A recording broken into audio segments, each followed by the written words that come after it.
Hello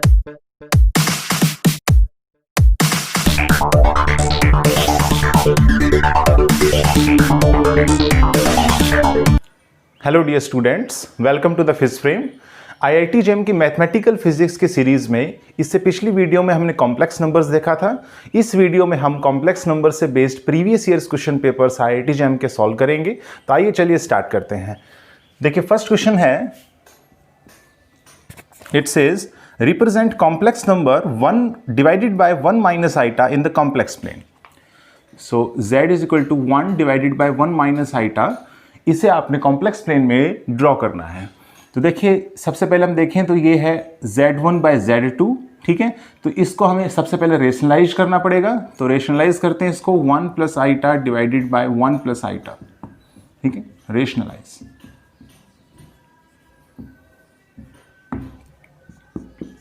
यहां से आ जाएगा 1 plus iota divided by 1 minus iota square. 1 plus iota divided by 1 minus iota होता है under root -1। That means iota square हो जाएगा यहाँ से -1, ठीक है।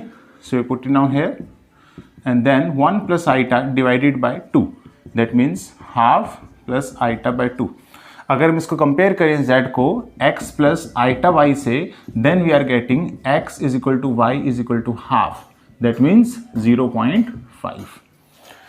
तो अगर इसे कॉम्प्लेक्स प्लेन में ड्रॉ करें तो देखें यहाँ पर ये रियल एक्सिस है, this is the real axis and this is the imaginary axis, this is the imaginary axis and this is the origin O। Now here 0.5, यहाँ पर भी 0.5 and this is the point P somewhere here which denotes this complex number, ठीक है। यहाँ पर कोई point P है, this is 0.5, this is 0.5, so this is the representation of this complex number in this complex plane or argand plane, complex plane or argand plane। तो ये question था IIT JEM 2016 में, IIT JEM 2016 में ये question आया हुआ था। Next question देखते हैं अब। नेक्स्ट क्वेश्चन है, the phase of complex number 1 plus iota multiplied with the iota in the polar representation is. ये IIT JEM 2015 में आया हुआ क्वेश्चन है। z is given as 1 plus iota multiplied with the iota. Now you have to find out the phase or you say that argument, phase or argument theta। तो z आपको given है 1 plus iota into iota, तो आप इसको multiply करेंगे तो iota plus iota square हो जाएगा, दैट मीन्स आइटा -1।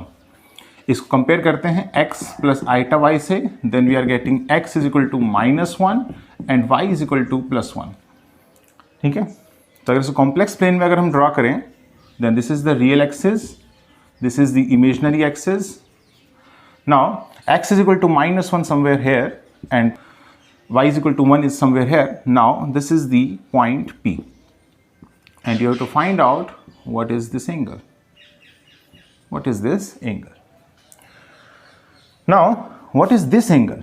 अगर आपसे पूछा गया ये एंगल कितना है, तो ये एंगल सिंपली हो जाएगा tan inverse modulus of y divided by x, ठीक है। तो ये आ जाएगा आपके पास tan inverse modulus of y is 1, modulus of x is also 1, then you are getting here tan inverse 1, that means 45 degree. This angle is 45 degree. So what is the remaining is? Remaining, this is 45 degree. So remaining is 180 degree minus 45 degree. This is the angle, say it is theta, ठीक है। If this is, you are supposing say alpha, ठीक है। Alpha is equal to 45 degree, then theta is equal to 180 degree minus 45 degree, that means 135 degree। तो ये तो find out करने का तरीका है प्रिंसिपल आर्ग्यूमेंट, और ये आप लाई देख रहे हैं, लाई कर रहा है -π से लेकर के पाई तक। प्रिंसिपल आर्ग्यूमेंट में थीटा की वैल्यू यही रेंज होती है उसकी, -π से लेकर के पाई तक, और ये जो है 135 डिग्री इस रेंज में जो है लाई करने लग रहा है। ये तो प्रिंसिपल आर्ग्यूमेंट की बात हुई। अगर आपको फेज फाइंड आउट करना है तो theta is equal to simply हो जाएगा tan inverse y divided by x। तो ये आ जाएगा tan इनवर्स y जो है कितना हो जाएगा 1 divided by -1 and this is given as tan inverse of -1, और tan इनवर्स -1 होता है 135 डिग्री। तो आंसर तो सेम है, ठीक है। 135 डिग्री, इधर भी 135 degree. This is the principal argument.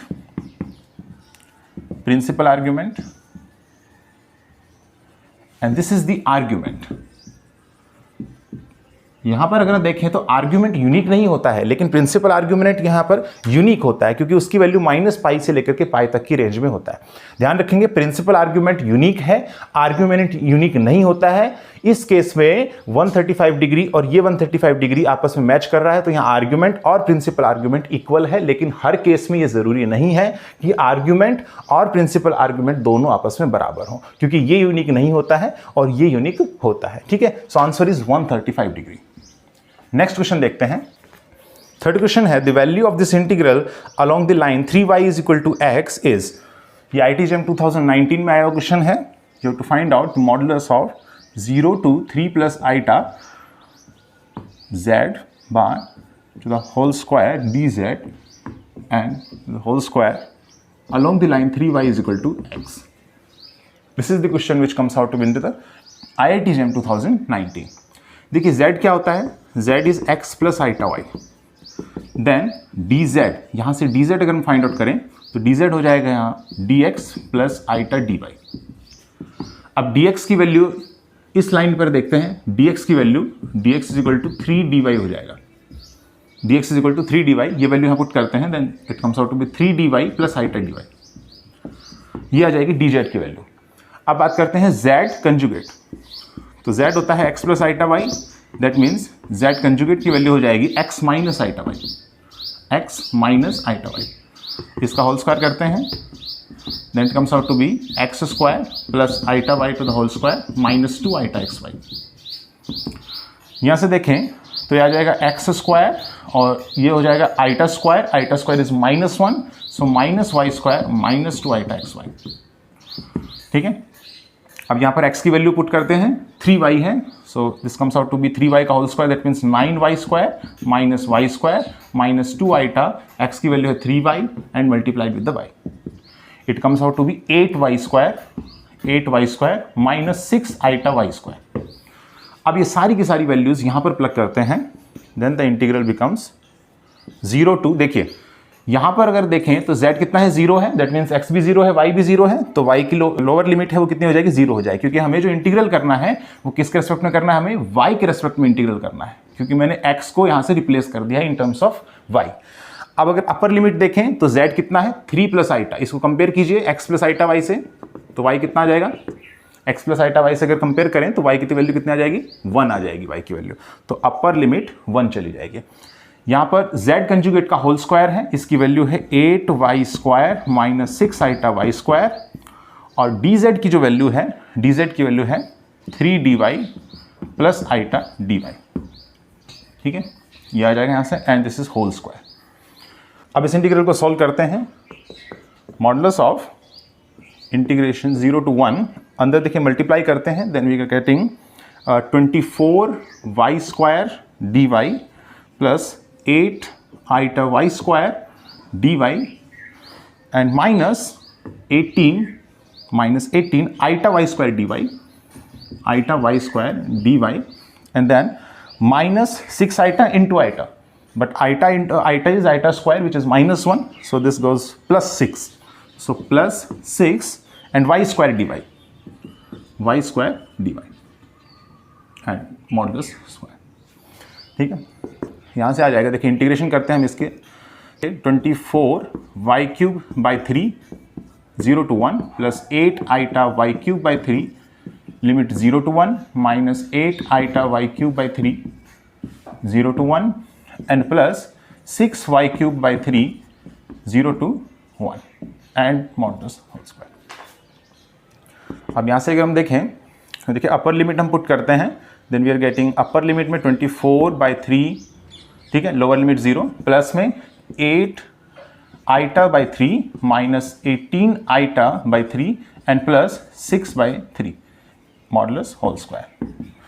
Now इसकी वैल्यू देखते हैं यहाँ पर 1/3, ये आप बाहर ले सकते हैं. Then 24 + 6 is 30, 24 + 6 is 30 and plus यहाँ से आ जाएगा -18 आइटा प्लस 8 आइटा, तो कितना हो जाएगा यहाँ से -10 iota, so -10 iota and to the whole square.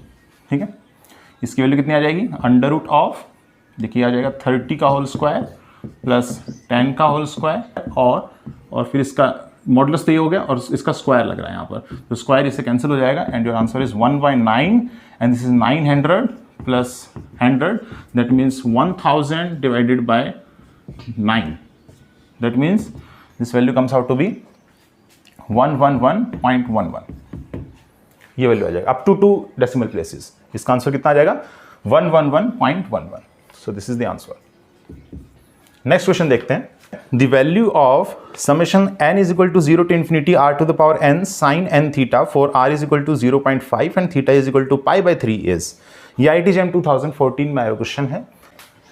So you have to find out the value of summation n is equal to 0 to infinity r to the power n sin n theta, इसकी क्या value होगी for r is equal to 0.5 that means half and theta is equal to π/3 that means 60 degree. इस पर इसकी value जो है वो क्या होगी, तो देखिए r to the power n है that means z to the power n, so z is equal to x plus iota y है। अगर इसको पोलर फॉर्म में लिखें तो r of cos theta plus iota sine theta हो जाएगा यहाँ पर, तो यहाँ से z to the power n में ही आ सकता है r to the power n, इसलिए यहाँ पर z to the power n किया है मैंने, so r of cos theta plus iota sine theta और इसकी पावर कितनी हो जाएगी n हो जाएगी। Then by de Moivre's theorem अगर n यहाँ पर एक पॉजिटिव इंटीजर है then this comes out to be r to the power n and cos of n theta plus iota sine n theta. ठीक है, this comes out to be by de Moivre's theorem, by de Moivre's theorem. अब r to the power n sine n theta, तो यहाँ पर r to the power n sine n theta is the imaginary part of z to the power n, तो आप इसको ऐसे भी लिख सकते हैं n is equal to 0 to infinity and z to the power n और इसका इमेजिनरी पार्ट, इसका इमेजिनरी पार्ट। तो सबसे पहले इसको देखिए, इसको आप ऐसे लिख सकते हैं n is equal to 0 put करेंगे 1 पुट करेंगे then z to z square and so up to infinity. ठीक है, इस तरीके से आप इस सीरीज को ऐसे लिख सकते हैं। अब देखेंगे यहाँ पे कॉमन रेशियो कितना है, z डिवाइडेड बाय 1 z है, z स्क्वायर बाय z है, that means it form a infinite GP series.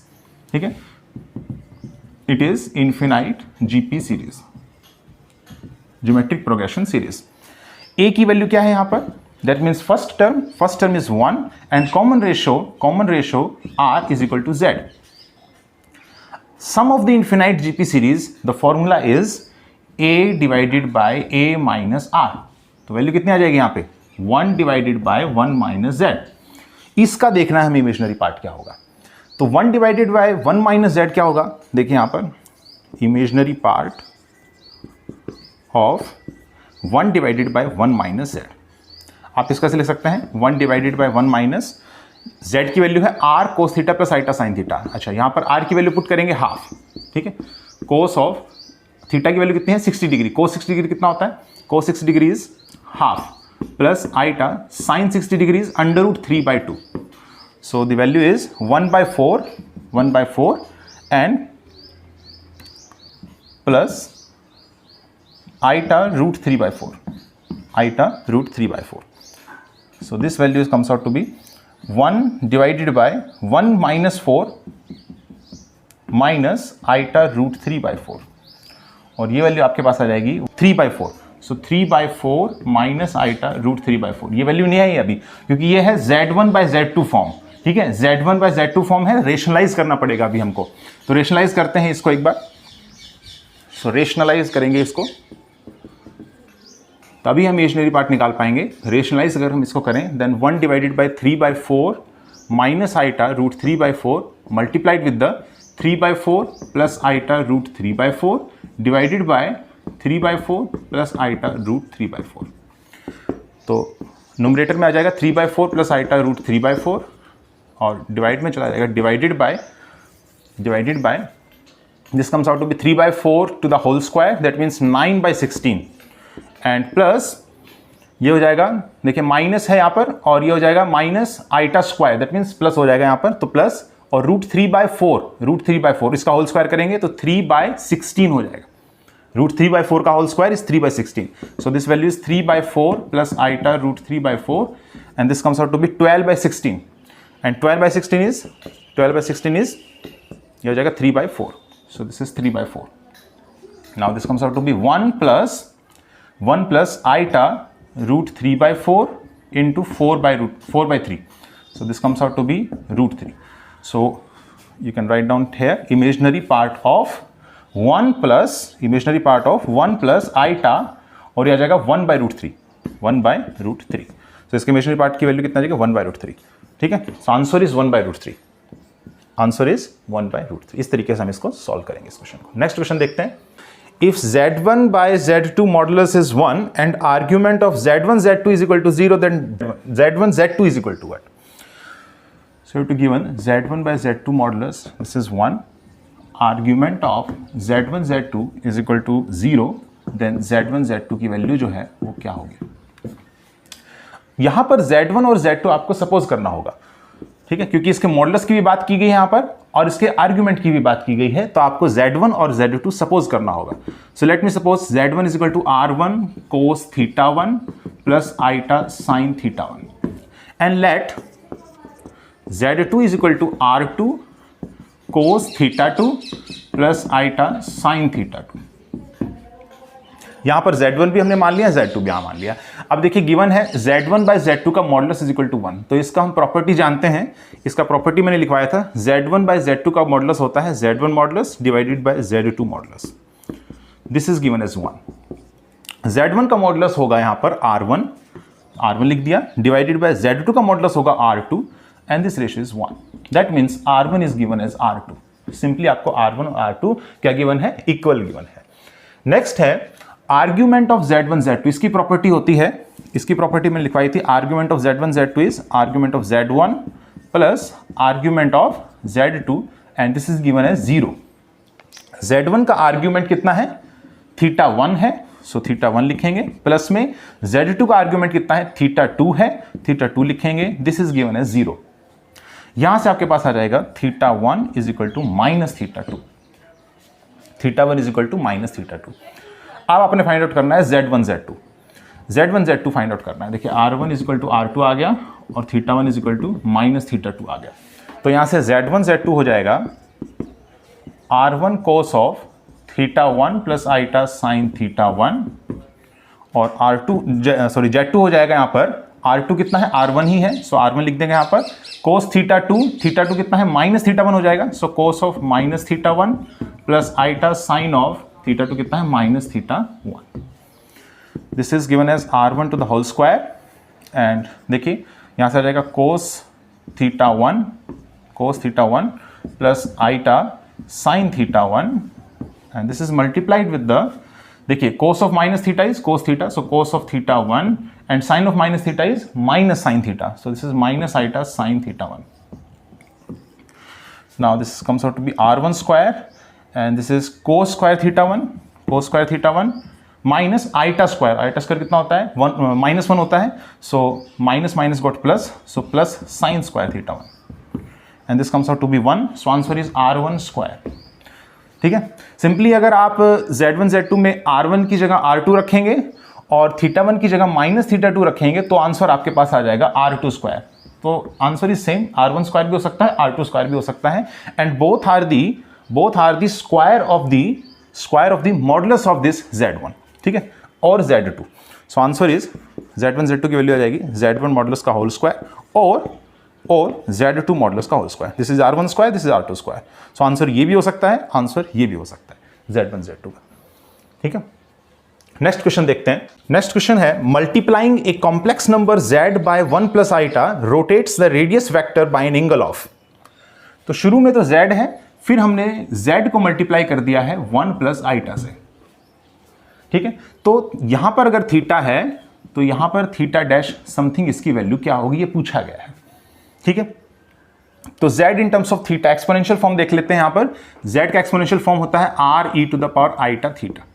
ठीक है, यहां पर देखें एक्सपोनेंशियल फॉर्म Z का हो जाएगा RE to the power iota theta और 1 प्लस आइटा का एक्सपोनेंशियल फॉर्म इसके साथ मल्टीप्लाई करना है क्योंकि गिवन है Z को हमने 1 प्लस आइटा से मल्टीप्लाई किया है, तो z का एक्सपोनेंशियल फॉर्म ये हो जाएगा, 1 प्लस आईटा का एक्सपोनेंशियल फॉर्म क्या होगा, तो देखते हैं यहाँ पर r e to the power iota theta formula होता है, r कितना हो जाएगा अंडर रूट ऑफ 1 का स्क्वायर प्लस 1 का square e to the power iota, theta क्या वैल्यू हो जाएगी, थीटा की वैल्यू हो जाएगी tan inverse y by x, दैट मीन्स 1/1, क्योंकि अगर आप इसको कंपेयर करेंगे x प्लस आईटा y से तो x और y दोनों की वैल्यू यहाँ पर कितनी है, 1 है। तो tan इनवर्स 1 इज 45 डिग्री, तो यह आ जाएगा 45 डिग्री, सो ये आ जाएगा under root 2 and this is e to the power iota 45 degree, or is that pi by 4 iota, or is that pi by 4, ठीक है, this is pi by 4, so this is under root 2 e to the power iota pi by 4, and this comes out to be root 2 and e to the power iota theta plus pi by 4, theta plus pi by 4। तो यहाँ पर जो theta dash की value है उसकी value कितनी है, theta plus pi by 4, ये हो जाएगा, ठीक है, क्योंकि आपसे पूछा गया है कि जो रेडियस वेक्टर है शुरू में r था, अब कितना हो जाएगा, अंडर रूट 2r हो जाएगा।